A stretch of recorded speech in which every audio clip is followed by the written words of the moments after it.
You ask Tiger to solve. This deals with linear equations with one unknown. The final result is k equals -10. Let's solve it step by step. Simplify the expression. Break up the fraction. Find the greatest common factor of the numerator and denominator. Factor out and cancel the greatest common factor. Group all constants on the right side of the equation. Add 4 to both sides.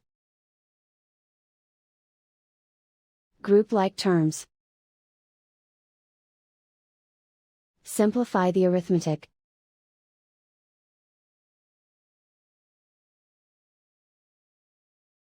Isolate the k. Multiply both sides by inverse fraction 2 over -3. Move the negative sign from the denominator to the numerator. Group like terms. Multiply the coefficients.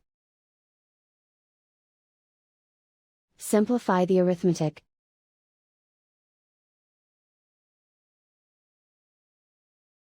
Move the negative sign from the denominator to the numerator. Multiply the fractions. Simplify the arithmetic. And so the final result is k equals -10.